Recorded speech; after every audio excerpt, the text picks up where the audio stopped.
हाँ जी बाबियो, welcome to another vlog. This side Amit Singh Rajput and आज आप लोगों के लिए एक नया वीडियो लेकर आया हूँ, एक नई टॉपिक के ऊपर जो है टुफ और डेकरा के ऊपर। जिन्होंने भी लास्ट मेरी ड्राइविंग लाइसेंस के ऊपर वीडियो नहीं देखी है वो जाकर ज़रूर चेक करना।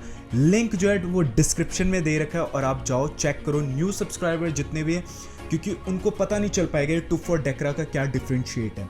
सो आपको एटलीस्ट थोड़ा बहुत पता होना चाहिए कि क्या किस टॉपिक के ऊपर मैं बातचीत करूँ। तो नीचे जाकर लिंक दे रखा है, जल्दी जल्दी जाओ, क्लिक करो और चेक करो, फिर इस वीडियो को देखना।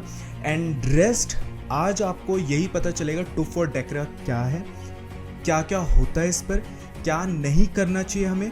कुछ ऐसे 2-3 पॉइंट्स और हैं जो आज मैं आपके सामने क्लियर करूंगा। सो प्लीज वीडियो एंड तक देखना। जितने भी न्यू सब्सक्राइबर हैं उन सबको बोलूंगा subscribe my YouTube channel, hit the like button and comment करके जरूर जाना बताना कि किसके ऊपर न्यू टॉपिक में आपको वीडियो चाहिए। वीडियो को ज्यादा इतना लंबा ना खींचते हुए वीडियो के अंदर घुसते हैं। Let get start this video. हाँ जी, तो अब मैं आप लोगों को बताऊं टुफ और डेकरा का क्या है। सो मेन जो पॉइंट है वो मैं आपको यहां से स्टार्ट करूंगा कि इधर के लिए सबसे पहले आपको क्या करना पड़ेगा। सबसे पहले आपको अथॉरिटी के पास जाना पड़ेगा जिसको बुर्गराम्ट कहते हैं, क्योंकि सबसे पहले आपको रजिस्टर्ड करना पड़ेगा आपको अथॉरिटी के पास, ताकि आप उनको बोल सको कि हाँ भी क्या मैं आप लोगों के जर्मन में या पूरे शैनिगन में आप लोगों की गाड़ी चला सकता हूँ। तो सबसे पहले उनसे आपको अथॉरिटी लेनी पड़ेगी।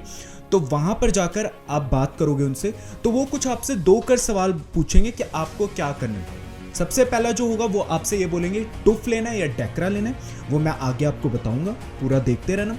और सेकंड आपसे पूछेंगे मैनुअल करना है या ऑटोमेटिक। अब टुफ और डेकरा क्या है? टुफ यहाँ की बहुत पुरानी कंपनी है, जो बहुत पुरानी एजेंसी है, ये पूरे लाइसेंस के ऊपर होती है। और टुफ माना जाता है कि आपकी गाड़ी की सर्विस होती है अप्रॉक्सीमेटली 2 साल की सर्विस की होती है, कि 2 साल के बाद आपको फिर से आना पड़ता है और आपको पूरा चेक करवाना पड़ता है।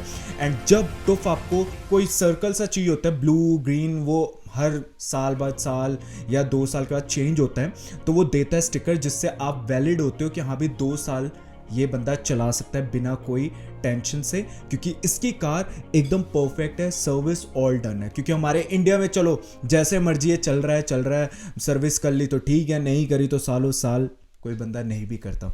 सो ये भी एक बहुत हादसे होते हैं। तो यहाँ पर इन चीज़ों से बचने के लिए वो हर 2 साल के बाद एक प्लेट देते हैं, एक चीज़ देते हैं।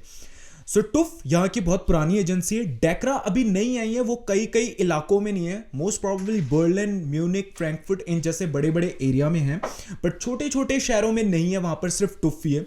तो अगर आप बड़े बड़े शहरों में, तो डेकरा मैं आपको बोलूँगा, प्रेफरेंस करूँगा कि डेकरा लें। बिकॉज ऑफ किस लिए? क्योंकि उसकी जो प्रैक्टिकल की अपॉइंटमेंट है, क्योंकि पेपर तो आप चाहे टुफ का दो डेकरा का दो, एलिजिबल हो, but the thing is paper तो आप आज याद करा कल को दे दिया, but practical is not like that. Practical के लिए आपको काफ़ी टाइम के लिए वेट करना पड़ता है एंड देन उसके बाद आपको प्रैक्टिकल की अपॉइंटमेंट मिलती है एंड देन आपको कार ड्राइव करनी पड़ती है। तो मैं अपनी तरफ से ये बोलूँगा आप डेकरा लें, बिकॉज डेकरा की जो वेटिंग टाइम है वो अप्रॉक्सीमेटली 4 to 6 मंथ्स के हैं। और यही अगर आप टुफ की लेते हैं तो टुफ की 8 महीने की वेटिंग है, क्योंकि अगर आप एक बार पेपर क्लियर करते हैं देन आपके पास सिर्फ 1 साल का वैलिडिटी होती है कि आप उसी पेपर के अंदर अपना जर्मन लाइसेंस पूरा क्रैक करें, जिसको प्रैक्टिकल भी कहते हैं। So be away with this things and logically सोचें और जाकर पता करें कि कौन सी अभी किस शहर में जल्दी मिल रही है। टुफ भी कभी कभार ऐसा नहीं है, शायद मे बी फ्रैंकफर्ट, म्यूनिक में बहुत जल्दी टुफ का अपॉइंटमेंट मिल जाती है। तो ये 2 एजेंसी है जहां पर आपको जाना पड़ता है एंड आपको अपने प्रैक्टिकल टेस्ट देना पड़ता है। सो मेरे हिसाब से डेकरा आप चूज़ करना, क्योंकि उसकी वेटिंग टाइम बहुत ही कम है और आपको जल्दी में भी आप 2 बार टेस्ट दे दो, अगर एक बार फेल हो गया, या 3 बार दे दो। पर सेम गोज टू अगर टुफ में कहूँगा, it's hard to get another appointment, because 8 महीने के बाद एक बार मिलती है, या 6 महीने या 7 महीने के बाद एक बार मिलती है, तो it's tough to get second chance over there. So वो चीज़ आप अपने माइंड में रखना और उसके हिसाब से आपने चलना है। तो जैसे कि मैंने आपको ये सारी चीज़ें बता दी, सो अब इसके बाद आपके ऊपर डिसाइड है कि आप क्या लेना चाहते हैं, टुफ लेना चाहते हैं, डेकरा लेना चाहते हैं, वो अप टू योर्स है। वीडियो को करते हैं ख़त्म, चलते हैं, बाय बाय एंड चाओ।